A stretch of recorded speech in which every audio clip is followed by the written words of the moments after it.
नमस्कार दोस्तों, स्वागत है आपके अपने चैनल लर्न विद परसू पे। जिस तरह हमने पहले के 2 अध्याय खत्म कर लिए हैं, जिसमें से हमारा पहला अध्याय था पर्यावरण और दूसरा अध्याय था हमारी पृथ्वी के अंदर, उसी तरह से हमारा तीसरा अध्याय है हमारी बदलती पृथ्वी। तो चलिए आज हम इस चैप्टर को करेंगे, बहुत ही प्यारे तरीके से इसे समझेंगे। आइए फिर हम बिना किसी देरी के शुरू करते हैं। बस इससे पहले आपसे एक रिक्वेस्ट है कि अगर आप हमारे चैनल पर नए हैं तो प्लीज हमारे चैनल को सब्सक्राइब कर लीजिए और इसे अपने दोस्तों के साथ, अपने क्लासमेट्स के साथ इसे शेयर करना मत भूलिएगा, ताकि आपके साथ साथ उन्हें भी एक अच्छी और बेहतर नॉलेज मिल पाए। तो चलिए हम अपने इस चैप्टर को शुरू करते हैं। पर मेरी एक रिक्वेस्ट और है कि अगर आपने इससे पहले हमारे उन 2 चैप्टर को नहीं देखा तो आपसे बिल्कुल रिक्वेस्ट है आप उन 2 चैप्टर को देखें, ताकि आप इन्हें बहुत ही अच्छे से समझ पाएंगे, क्योंकि ये उन दोनों ही चैप्टर से काफी ज्यादा रिलेटेड है। तो चलिए हम बिना किसी देरी के हमारा ये शुरू करते हैं। स्थलमंडल अनेक प्लेटों में विभाजित है, जिन्हें स्थलमंडलीय प्लेट कहते हैं। तो कहने का अर्थ यह है कि हमारा जो स्थलमंडल है वो कई सारे प्लेटों में बटे हुए हैं, जिसे हम स्थलमंडलीय प्लेट के नाम से जानते हैं। आपको यह जानकर आश्चर्य होगा कि ये प्लेट्स हमेशा धीमी गति में चारों तरफ घूमती रहती है। प्रत्येक वर्ष कुछ मिलीमीटर के लगभग पृथ्वी के अंदर पिघलते हुए मैग्मा के कारण ये गति होता है। तो कहने का ये अर्थ है कि ये जो हमारी प्लेट्स हैं ये हर साल थोड़ी मात्रा में, यानी कुछ मिलीमीटर की मात्रा में आगे पीछे ऊपर नीचे चारों दिशाओं में घूमती रहती है, पर कुछ मिलीमीटर की मात्रा में। अब ये ऐसा होता क्यों है? वो इसलिए होता है क्योंकि मैग्मा हमारे, आपने अगर दूसरा चैप्टर पढ़ रखा होगा तो उसमें आपको पता होगा कि जो हमारा मेंटल और कोर जो होता है, ये पृथ्वी के दोनों ही सतह लिक्विड स्टेट में होते हैं। तो लिक्विड स्टेट में होने के कारण इस पे जब ठोस पदार्थ पड़ता है, क्योंकि हमारा प्लेट ठोस होता है, जब इस पे पड़ता है तो उसके अंदर मूवमेंट आ जाती है। आइए आगे देखते हैं। पृथ्वी के अंदर पिघलते हुए मैग्मा एक वित्तीय रूप में घूमता रहता है, जैसे कि क्रियाकलाप में आपको दिखाया गया है। यानी जो पृथ्वी के अंदर जो पिघलता हुआ मैग्मा होता है वो एक वित्तीय रूप में घूमता रहता है, यानी स्थिर रूप से धीमी गति में घूमता रहता है। जिस तरह आप इस क्रियाकलाप में इजीली, बहुत ही आसानी से इसमें देख सकते हैं। इसमें होता यह है कि आप एक बर्तन लेंगे जिसे आप गैस के ऊपर रखेंगे या किसी भी गर्म वस्तु के ऊपर रखेंगे, उसमें छोटा सा पेपर का टुकड़ा देंगे और जब आप उसे गर्म करेंगे तो आप देखेंगे कि उसके अंदर, उस पेपर के टुकड़े के अंदर मूवमेंट आ गया है। वो यही क्रियाकलाप हमारी पृथ्वी के सतह के अंदर भी होता है। ये जो प्लेट्स होते हैं ये वाली, ये भी इसी क्रियाकलाप की वजह से, इस मैग्मा की वजह से, इसी तरह गर्म होने की वजह से घूमती है। चलिए अब आगे देखते हैं। प्लेट्स की इस गति के कारण पृथ्वी की सतह पर परिवर्तन होता है, और ये वाली जो गति होती है इस कारण से पृथ्वी की सतह में भी बदलाव आता है। कहीं पठार हो जाता है तो कहीं पहाड़ का निर्माण हो जाता है, कहीं भूकंप आ जाता है, कहीं भूस्खलन आ जाता है। ये सारी क्रियाकलाप इसी के कारण होता है। पृथ्वी की गति को उन बलों के आधार पर विभाजित किया जाता है, और जिस तरह से इस पे बल लगते हैं उन्हीं बलों के आधार पर इसे विभाजित भी किया जाता है, जिसके कारण ये गतियां उत्पन्न होती है जो बल पृथ्वी के आंतरिक भाग में घटित होता है। यानी जिस कारण से इस पे बल लगेंगे और जो पृथ्वी के आंतरिक भाग में घटित होगा, उन्हीं के हिसाब से इन पे उनका नामकरण भी होता है। उन्हें अंतर्जनित बल यानी एंडोजेनिक फोर्स कहते हैं। यानी जो मूवमेंट पृथ्वी के अंदर की दिशा में होंगे उन्हें एंडोजेनिक फोर्स कहेंगे, और जो बाहर की दिशा में होगा उसे एक्सोजेनिक फोर्स कहेंगे। हम काफी आगे एक्सोजेनिक फोर्स कहेंगे। आइए समझते हैं इनको बहुत ही अच्छे ढंग से।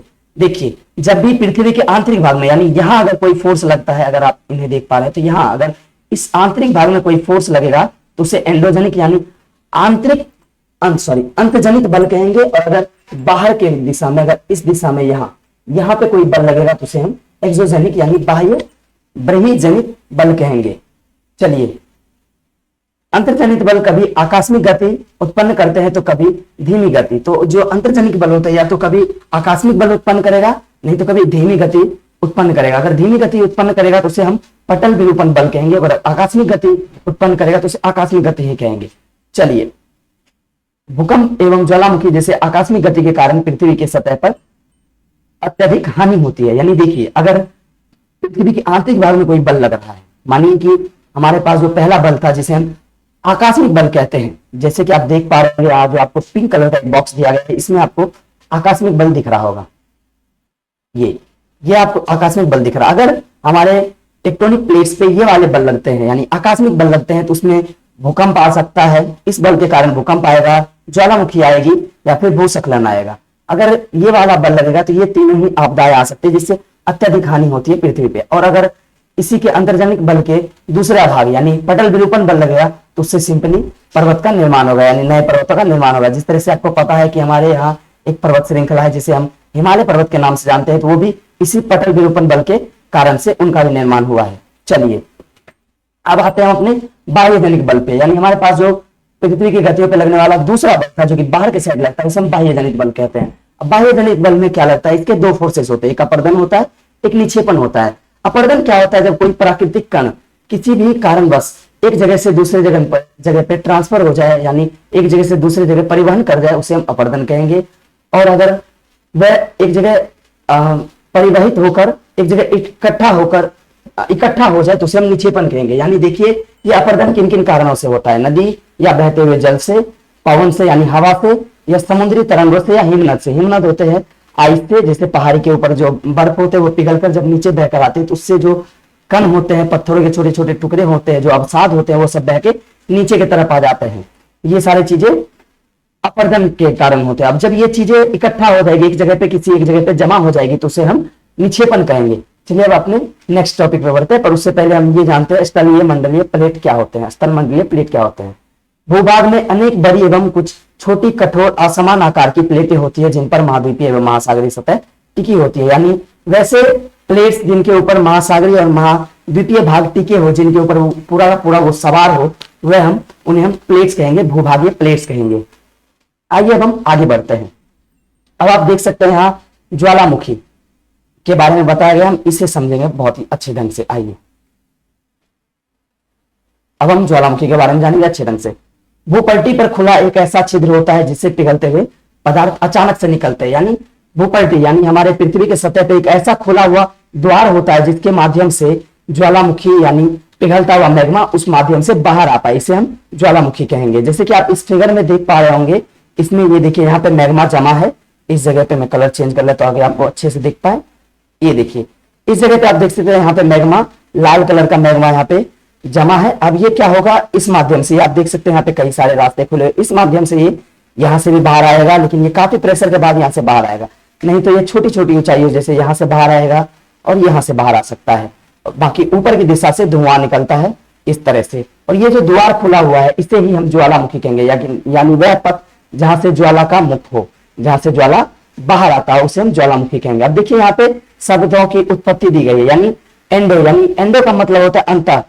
अब अंत यानी एंडो जो एक वर्ड है जिसका मतलब होता है अंत, यानी अंता का मतलब होता है अंदर की चीजें, और एक्सो का मतलब होता है बाह्य, यानी बाह्य का मतलब होता है बाहर की चीजें। अब जैनिक, इन दोनों वर्ड में जैनिक मिला हुआ, जिनका साथ में मिला दिया जाए तो ये एंडोजेनिक हो जाएगा, जिसका मतलब होता है अंदर की चीजें यानी अंदर की होने वाली चीजें, और एक्सोजेनिक यानी इसका मतलब होगा बाहर होने वाली चीजें। तो चलिए हम अब आगे बढ़ते हैं इस सरफेस से। यहाँ तक हमने काफी अच्छे से समझ लिया, इसको आगे बढ़ते हैं इस पे। चलिए अब यहाँ एक और क्रियाकलाप दिया हुआ है, आप इन्हें भी पढ़िए।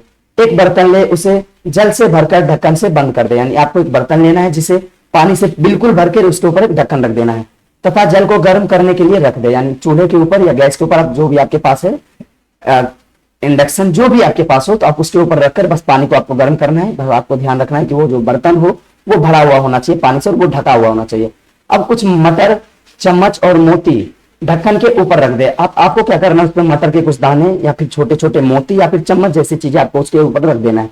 तो अब आप देखेंगे कि जैसे ही पानी गर्म होना शुरू हुआ है और जैसे ही पानी में बॉइलिंग होना शुरू हो जाएगा तो उसके अंदर कंपन आ जाती है, यानी वो कांपना शुरू कर देगा। और जब कांपना शुरू कर देगी तो उसके ऊपर जो भी चीजें होंगी वो उसके ऊपर कूदना शुरू हो जाएगी, और उसके बाद वो धीरे धीरे करके उससे गिरना शुरू हो जाएगी प्रेशर की वजह से।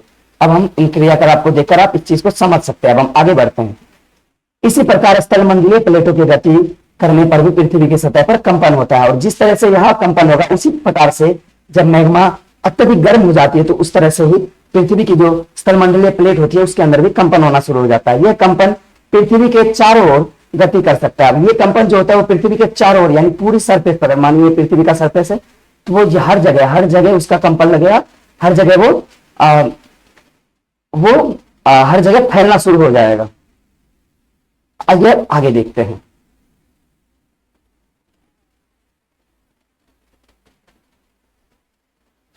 इस कंपन को भूकंप कहते हैं, और जो ये कंपन आएगा इसी को हम भूकंप के नाम से जानते हैं। अब आइए, भूपट्टी के नीचे वह स्थान जहां से कंपन आरंभ होता है उसे उद्गम केंद्र कहते हैं।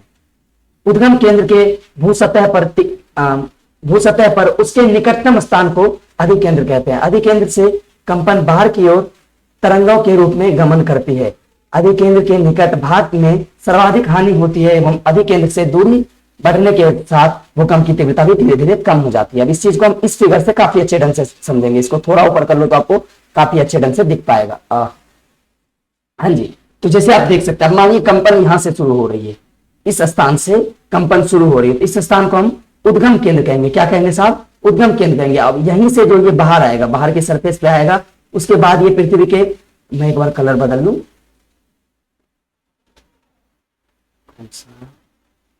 काला कलर लेते चलिए। अब इस स्थान से जब भूकंप शुरू होगा तो इसको हम उद्गम केंद्र कहेंगे, और जब यहां से बाहर आकर भूकंप चारों ही सरफेस पे, यानी पृथ्वी के पूरी सरफेस पे फैलना शुरू हो जाएगी तो इसे हम अधिकेंद्र कहेंगे। लेकिन जो चीजें अधिकेंद्र के काफी ज्यादा नजदीक होगी, इस सर्कल में होगा, वहां पे जान मान का हानि भी बहुत ज्यादा होगी, बहुत अत्यधिक मात्रा में इस जगह पे जान मान की हानि होगी। लेकिन जिस तरह से ये दूरी बढ़ती जाएगी उस तरह से भूकंप की जो तीव्रता होगी, उसकी जो तरंगे होगी, उसकी गति भी कम होती जाएगी। अब हमारे पास 3 तरह की तरंगे होती है। जिस तरह से आप यहाँ पे आप देख सकते हैं, यहाँ पे हमारे पास 3 तरह की तरंगे होती है। देखिए, भूकंपीय तरंगे 3 प्रकार की होती है, जिसमें एक होता है पी तरंग, एस तरंग और एल तरंग। पी तरंग क्या होता है? वो एक अनुदैर्घ्य तरंग होता है। अनुदैर्घ्य तरंग वो होता है जो कि सबसे पहले हमें मॉनिटर होता है, यानी सबसे पहला जो भूकंप का तरंग आता है वो पी तरंग ही होता है, जिसे हम प्राथमिक तरंग कहते हैं, क्योंकि ये सबसे पहले आता है इसलिए इसे हम प्राथमिक तरंग कहेंगे। उसके बाद आता है एस तरंग, जिसे हम अनुप्रस्थ तरंग कहते हैं। अनुप्रस्थ का मतलब तो बिल्कुल सपाट सतह पे जो आए। अब क्या होता है, ये जो पी तरंगे होती है वो तीनों ही सतह पे लग सकते हैं, यानी सॉलिड स्टेट और लिक्विड, ये तीनों ही स्टेट पे ये हमारा पी तरंगे लगेंगे, वो तीनों ही जगह पे ये हमें फील हो सकता है। लेकिन जो एस तरंग होगी वो सिर्फ ठोस स्थान पे लगेगी, क्योंकि ये ठोस स्थान पे लगेगी तो ये सिर्फ प्रॉपर्टी और मेंटल पे ही लग पाएगी, सॉरी मेंटल पे नहीं, क्रस्ट और प्रॉपर्टी पे लग पाएगी। तो इससे जानमान का हानि पी तरंग से ज्यादा होता है। अब इसे एस तरंग हम इसलिए कहते हैं क्योंकि एक सेकेंडरी तरंग है, जिसे हम हिंदी में द्वितीय तरंग या अनुप्रस्थ तरंग कहते हैं। अब आता है हमारा तीसरा तरंग। तीसरे तरंग को हम एल तरंग कहते हैं, जिसे हम पृष्ठीय तरंग कहते हैं, यानी लैंड वेव कहते हैं। अब इस तरंग से सबसे ज्यादा हानि होती है, क्योंकि ये तरंग सिर्फ प्रॉपर्टी के ऊपर, यानी ये जो ऊपर का सतह आपको दिख रहा है सिर्फ यही लगेगा, क्योंकि आपको पता है सारी चीजें जो बड़ी बड़ी बिल्डिंग्स होती है, हर चीजें वो प्रॉपर्टी के ऊपर ही निर्मित होती है। इसलिए जब ये भूकंप का तरंग प्रॉपर्टी पे लगता है तो सबसे ज्यादा नुकसान भी प्रॉपर्टी पे ही होता है, उन सब चीजों पे होता है। चलिए अब हम आगे बढ़ते हैं, इन चीजों को हमने काफी अच्छे ढंग से समझ लिया है। अब हम यहाँ पढ़ते हैं, यद्यपि भूकंप की भविष्यवाणी संभव नहीं है, यानी कहने का अर्थ यह है कि भूकंप के आने से पहले हम उसका अंदाजा नहीं लगा सकते हैं, बस उससे कुछ समय पहले हमें थोड़ी सी अनुमान हो जाती है। जानवरों के बिहेव के कारण, कुछ चीजों के कारण हमें थोड़ा सा अंदाजा हो सकता है, लेकिन हम उसे काफी समय पहले, जिस तरह हम आंधी का प्रेडिक्शन कर देते हैं, जिस तरह बरसात का प्रेडिक्शन कर देते हैं, उस तरह हम भूकंप का भविष्यवाणी नहीं कर सकते हैं। लेकिन यदि हम पहले से ही तैयार रहे तो इसके प्रभाव को निश्चित रूप से कम किया जा सकता है। अब मानिए हम अगर इससे पहले से ही जागरूक हो, भूकंप आने के बहुत समय पहले से अगर हम जागरूक हो तो हमारा जितना का नुकसान हो सकता था हम उसे कम कर सकते हैं। स्थानीय लोग कुछ सामान्य तरीकों से भूकंप की संभावना का अनुमान लगाते हैं, जैसे जानवरों के व्यवहार का अध्ययन, तालाब में मछलियों की उत्तेजना, सांपों का धरातल पर बाहर आना। अब क्या होता है, स्थानीय लोग जो होते हैं या पुराने जमाने के जो लोग होते थे, उन्हें भूकंप के बारे में पता लगाने के लिए वो एक बहुत ही अच्छे से नियम का यूज करते हैं। जैसे कि जानवरों के बिहेवियर में अगर अचानक से कोई चेंज आ गया तो वो उनके उस चेंजेस को स्टडी करते थे, उसके बाद वो अंदाजा लगाते थे कि हो सकता है कि भूतल में यानी धरती के अंदर कुछ ना कुछ ऐसी क्रिया हो रही है जो कि इन जानवरों को विचलित कर रही है। या फिर तालाब में जब मछली उत्तेजित हो जाती है, यानी तालाब से मछलियां बाहर आनी शुरू हो जाती है, जैसे कि आप कुछ दिनों पहले देख पा रहे होंगे इंटरनेट पे, कई सारी मछलियां समुद्री तल पे आके, किनारों पे आके जानबूझ के समुद्र के सतह के बाहर आ रही थी, जमीन पे आ रही थी। तो इससे भी पता चलता है, जैसे आप देख रहे होंगे डूम्सडे फिश, एक डूम्सडे नाम का एक फिश माना जाता है जो कि तलवार नुमा आकार का होता है, तो वो भी बाहर आ रही थी, जिससे पता चल रहा था कि भूकंप आने वाला है। और उसी के कुछ दिनों बाद आपने देखा होगा कि जापान में काफी तीव्र भूकंप आया था। अब एक और तरीका था कि सांपों को धरातल पे बाहर आना है। जब सांप की जनसंख्या धरातल पे बहुत ज्यादा दिखने लगती थी तो लोगों को इसके बारे में अंदाजा होना शुरू हो जाता था कि भूकंप आने वाला है। अब देखिए, जैसे गुजरात में एक बार भूकंप आया था और काफी भयावह भूकंप आया था, जो कि 26 जनवरी 2001 को आया था। वहां के कौन सा जगह था ये, एक सेकंड दीजिएगा, हाँ ये भुज में आया था, 2001 में आया था, 26 जनवरी 2001 में, यानी गणतंत्रता दिवस के दिन आया था 2001 में। भुज शहर में रिक्टर स्केल पर 6.9 के रेशियो में आया था। ये आप देख सकते हैं कितना बड़ा नंबर है ये, 6.9 के रेशियो में ये तीव्रता वाला भीषण भूकंप आया था, जिसमें स्कूल भी सर्वाधिक प्रभावित हुए थे, जिसमें 971 छात्रों की मृत्यु हो गई थी और 31 शिक्षकों की भी जान चली गई थी इस भूकंप में।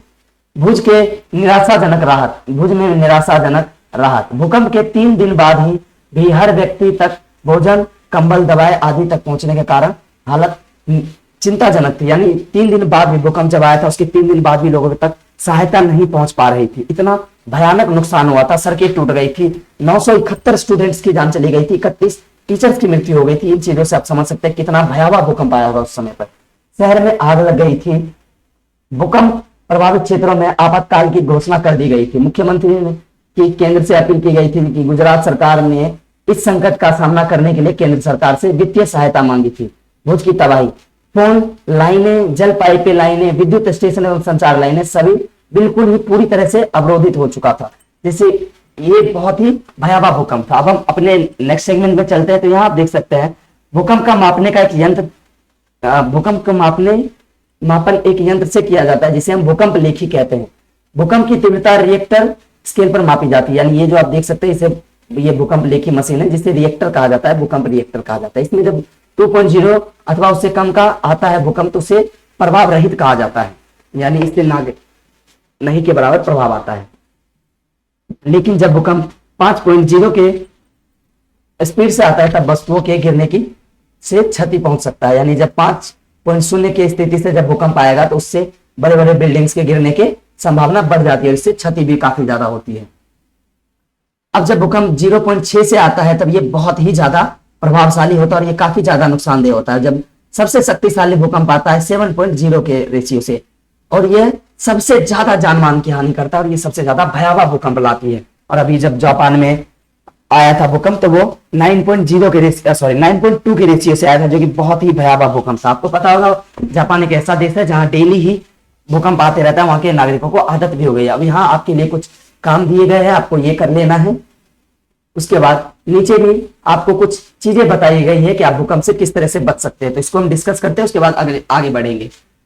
सुरक्षित स्थान, आपको देखना है कि अगर आप घर के अंदर ना है तो आपको कोशिश करना है कि आप अगर घर से बाहर निकल सकते हैं भूकंप आने के दौरान तो आपको कोशिश करने का बिल्कुल घर से बाहर निकल जाए और किसी खुले मैदान में चले जाए जहां की ना तो आसपास पेड़ पौधे हो ना ही बड़ी बड़ी बिल्डिंगे हो। इन जगह से आप पहुंच सकते हैं, अब बचाव में जा सकते हैं। अब इनसे दूर रहे, जहां आग लगने वाले स्थान हो, चिमनी के आसपास तथा टूट सकने वाली चीजों से, दर्पण से या किसी भी फ्रेम से आपको दूर रहना है ताकि आप इनसे सुरक्षित रह पाए। पहले से तैयार रहे, अपने दोस्त एवं पारिवारिक सदस्य के बीच जागरूकता फैलाए एवं आपदा का सामना विश्वास के साथ करें।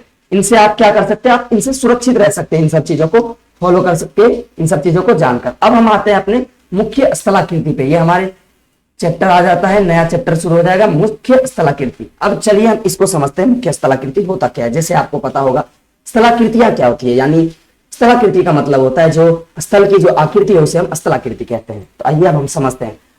अक्षय एवं अपर्दन नामक 2 पराक्रमों द्वारा दृश्य भूमि लगातार विघटित होती रहती है। यानी जिस तरह से अभी हमने बात करी थी स्थल और आकृति के बारे में,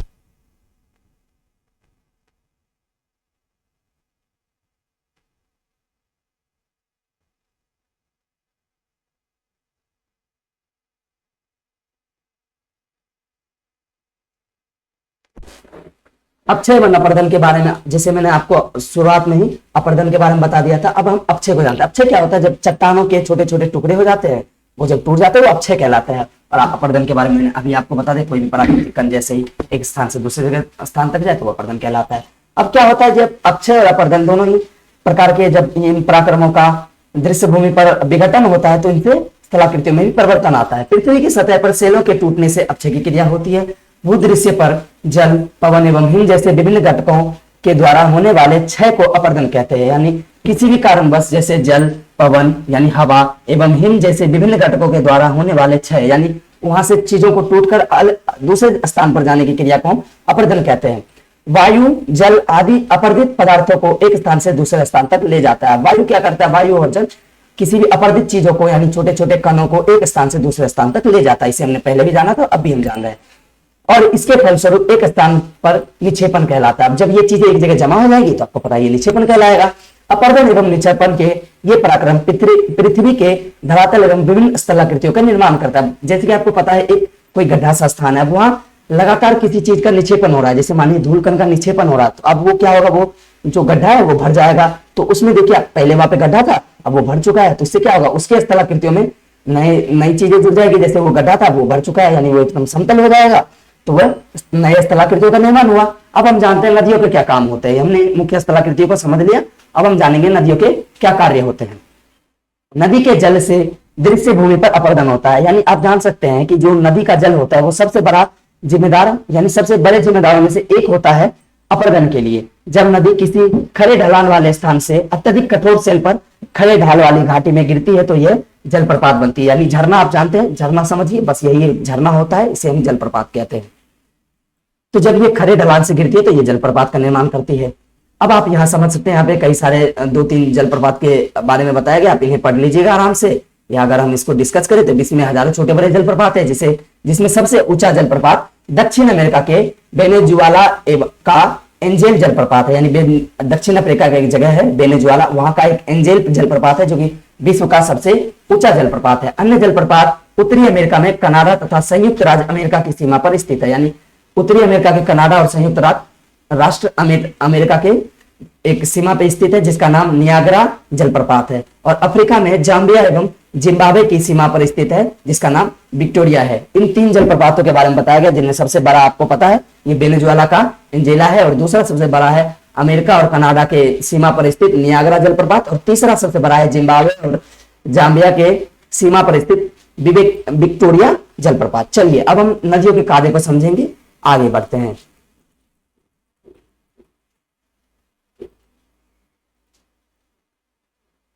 चलिए,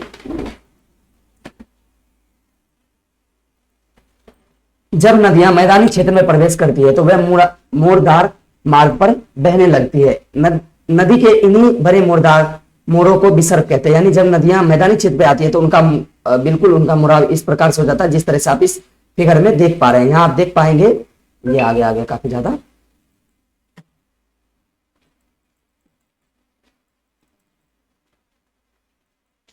हाँ ये आप देख सकते हैं, ये फोटो जो आपको दिख रहा होगा, अरे यार, हाँ जी ये आप देख पा रहे होंगे यहाँ पे जो फोटो है। अब ये जब मैदानी क्षेत्र में आती है तो नदियां एकदम सांप के तरह लहरने लगती है, यानी फैल जाती है। आप देख सकते हैं यहाँ से ऐसे आ रही है, ऐसे आ रही है, ऐसे आ रही है, ऐसे ऐसे मुड़ जाती है, और ये मोड़ ही विसर्ग कहलाता है। अब क्या होता है, ये विसर्ग, ये जो मोड़ कहलाता है इसे हम विसर्ग मोड़ या विसर्ग कहते हैं।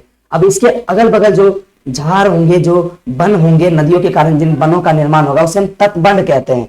अब जब इन्हीं के मुड़ाव के कारण ये नदियां एक टाइम पे क्या होगा, ये बहुत ज्यादा जब फैलाव आ जाएगा इसमें तो ये टूटकर अलग हो जाएगा और वो एक नए झील का निर्माण कर देगी जिसे हम चाप झील कहेंगे। इसे हम आगे इस वाले पोर्शन में पढ़ेंगे। चलिए पढ़ते हैं।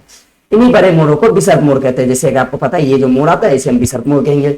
इसके बाद विसर्ग के किनारों पर लगते हुए अपरदन एवं निक्षेपण से शुरुआत हो जाती है। यहाँ आप देख सकते हैं नदियां पहले यहाँ तक आई थी, फिर ये क्या होती है, धीरे धीरे यहाँ की मिट्टी को काटकर बहाना शुरू कर देती है। यहाँ भी आप देख सकते हैं, यहाँ भी मिट्टी काटी है, यहाँ भी मिट्टी काटना शुरू कर देती है, तो यही मिट्टी काटकर बहाने लगती है, यही इसी को हम अपरदन कहेंगे। नदियों के कारण होने वाले अपरदन या निक्षेपण कहेंगे।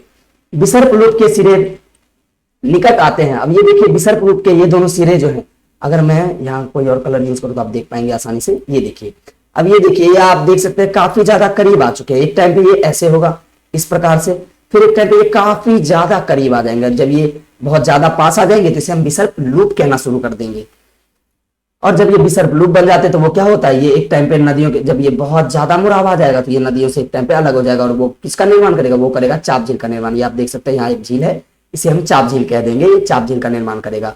और एक अलग झील बनते हैं जिसे चाप झील भी कहते हैं। कभी कभी नदी अपने तटों से बाहर बहने लगती है। आप देख सकते हैं अपने तट से ये बाहर बहने लग रही है, ये देखिए यहाँ भी बाहर बह रही है, यहाँ भी देखिए ये इनका तट यहाँ से आना चाहिए पर ये यहाँ से बह रही है, तो ये बाहर भी बहने लगती है। फलस्वरूप निकटवर्ती क्षेत्रों में बाढ़ आ जाती है। अब ये क्या होगा, ये जब बहुत एक्सट्रीम लेवल पे बढ़ना शुरू हो जाएगा, बाहर बहना शुरू हो जाएगा तो इससे बाढ़ आ जाएगी। बाढ़ के कारण नदियों के तटों के निकटवर्ती क्षेत्रों में महीन मिट्टी एवं अन्य पदार्थों का निक्षेपण होगा। अब इन बाढ़ के कारण क्या होगा, इन जलों में जो निक्षेपित जो अपवर्तित मिट्टी होंगे, जो कण होंगे, जो खाद्य पदार्थ होंगे, वो बह के उन तटीय क्षेत्रों में चले जाएंगे।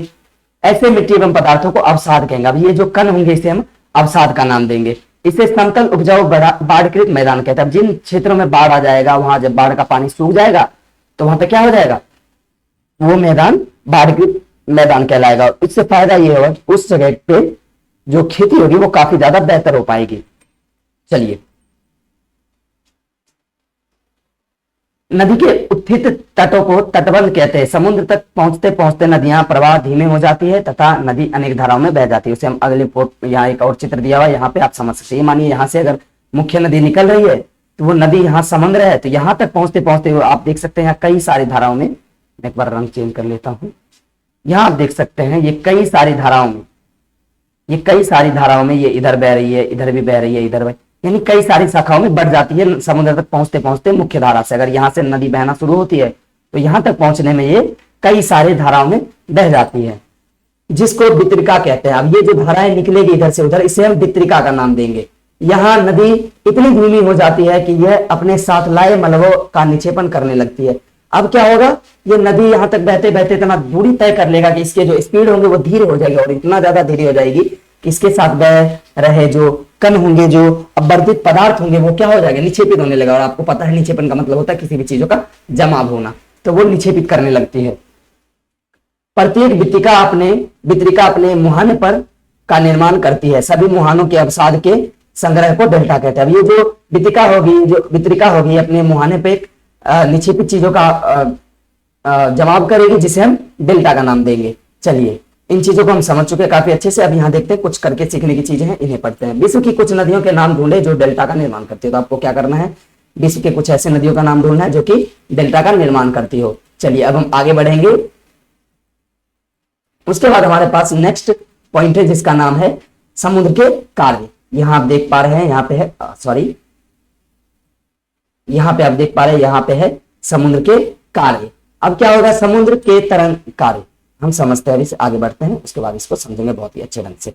समुद्र के तरंग अपरगन एवं निक्षेपण के तटीय स्थलाकृति बनाता है। क्या करेंगे, समुद्र के जो तरंग होते हैं, जो लहरें होती है, वो अपरगन और निक्षेपण करके तटीय स्थलाकृति बनाती है, यानी तट पे एक स्थलाकृति का निर्माण करेगी। समुद्री तरंगे लगातार सेलों से टकराती है। सेल मतलब होते हैं चट्टान, जो रॉक्स होते हैं समुद्र के लहरों में, उनपे वो उन चट्टानों से लगातार टकराती है, जिस कारण से उन चट्टानों में दरार का विकास हो जाता है। समय के साथ बड़ी और चौड़ी हो जाती है। दरार जो होते हैं, जैसे आप यहाँ पे देख पा रहे होंगे, ये दरार एक टाइम पे तो छोटी रही होगी, लेकिन ये क्या हो गया, समय के साथ इसमें विकास होते गया, ये बढ़ते गए, ये बढ़ गया, और आज ये इतना बड़ा हो गया। कुछ समय बाद ये हो जाएगा कि वो इतना ज्यादा फैल जाएगा और इसमें गुफानुमा एक स्ट्रक्चर बना लेगा। तो उसको हम आगे समझते हैं। समय के साथ बड़ी और चौड़ी दरार बना लेती है, इसको समुद्री गुफा कहते हैं। अब ये जो स्ट्रक्चर का निर्माण करेगा, इसे हम क्या कहेंगे, इसे हम कहेंगे समुद्री गुफा। ये आप यहाँ भी देख सकते हैं, इसे समुद्री गुफा कहेंगे, और ये जो कहलाएगा इसे हम समुद्री मेहराब कहेंगे। चलिए,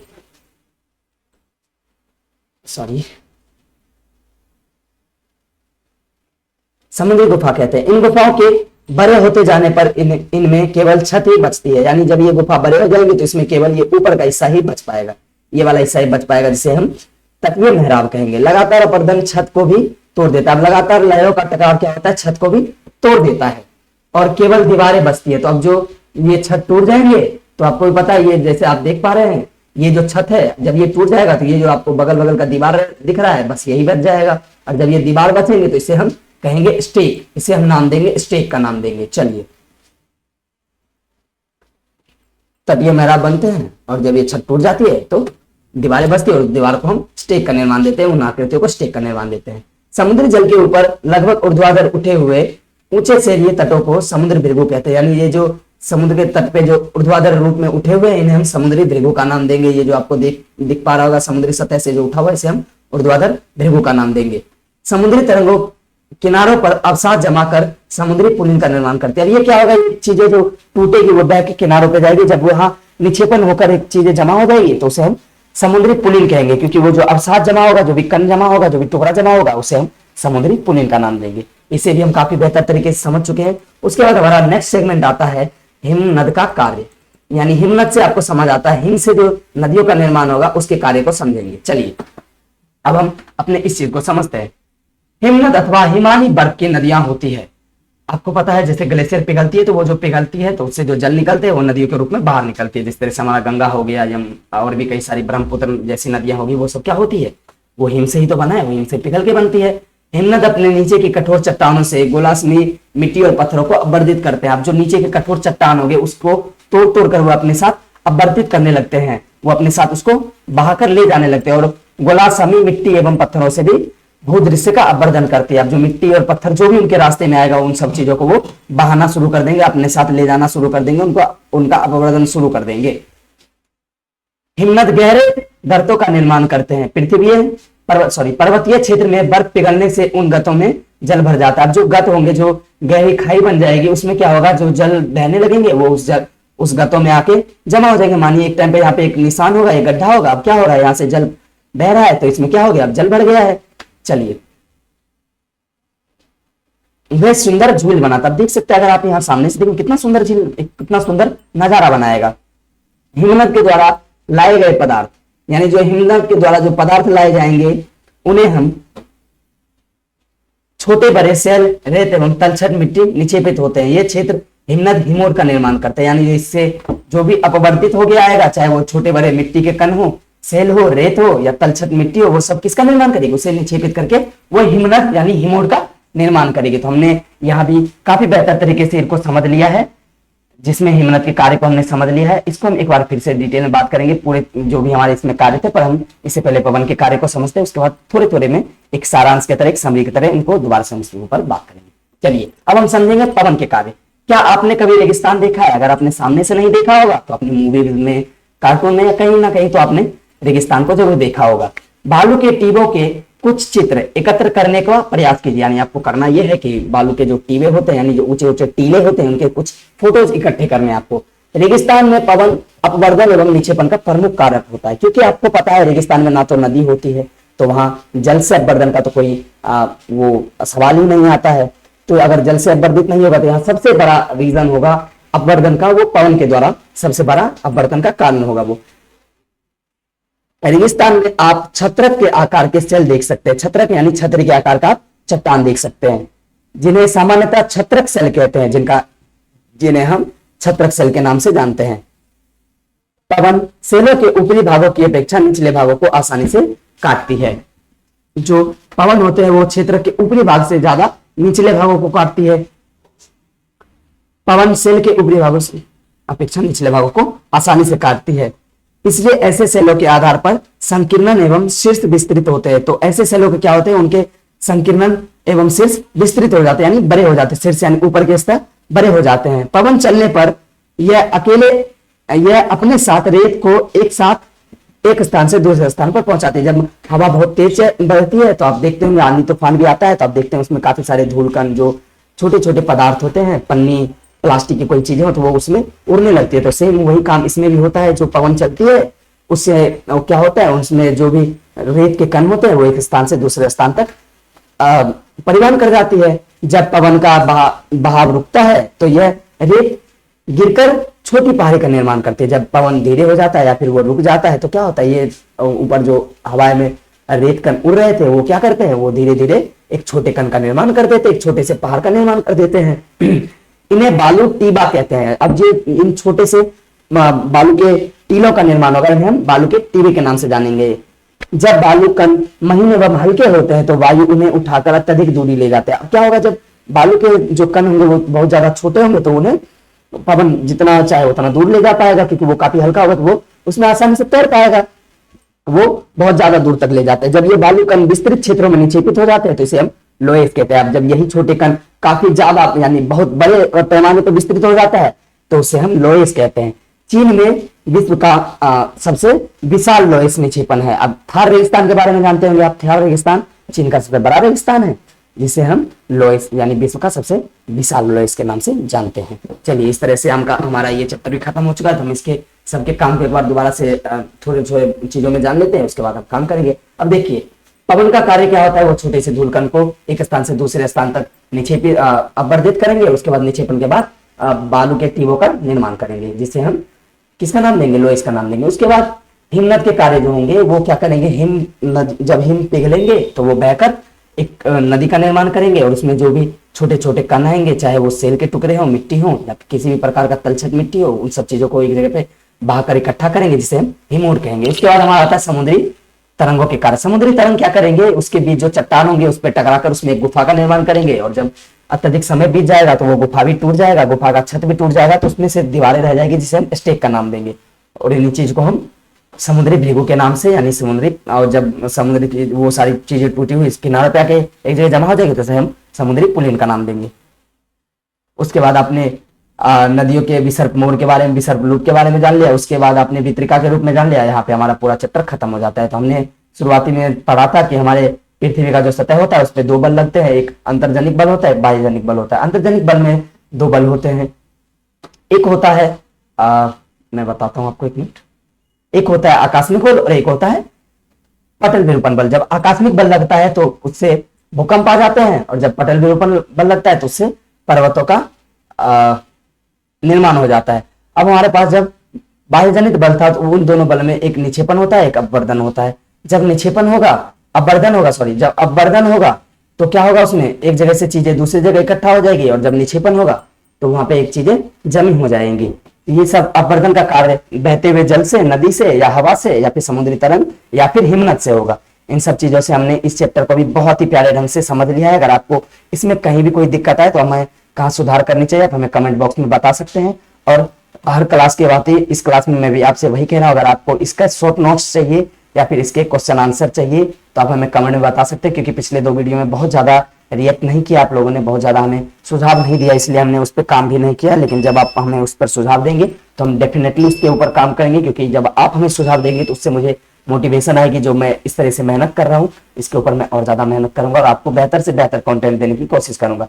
आपने ये सारी चीजें आप खुद से भी कर सकते हैं, पर अगर आपको चाहिए कि आप बहुत ही प्रोफेशनल तरीके से, बहुत ही बेहतर तरीके से आप इनको जान पाए तो प्लीज आप हमें कमेंट सेक्शन में जरूर बताइएगा। हम इसके ऊपर डेफिनेटली काम करेंगे, आपको शॉर्ट नोट्स भी इसका प्रोवाइड करेंगे पीडीएफ के रूप में, और आपको इसके लिए एक अलग सा वीडियो भी बना कर देंगे जिसमें हम इसके सारे क्वेश्चन आंसर को हम काफी डिटेल में पढ़ेंगे। तो लास्ट में जाने से पहले आपका बहुत बहुत धन्यवाद कि आप अभी तक हमारे साथ जुड़े रहे, हमारी इस फैमिली में अभी तक आप जुड़े रहे। आप इस चैनल को, अगर आप नए हो तो प्लीज इस चैनल को सब्सक्राइब कीजिएगा और अपने दोस्तों के साथ, यारों के साथ इसको जरूर शेयर कीजिएगा, ताकि आपके साथ साथ उन्हें भी एक बेहतर कंटेंट के साथ पढ़ने का मौका मिले। चलिए, बहुत बहुत धन्यवाद आपका हमारे साथ जुड़ने के लिए। Thank you so much. जय हिंद, जय भारत।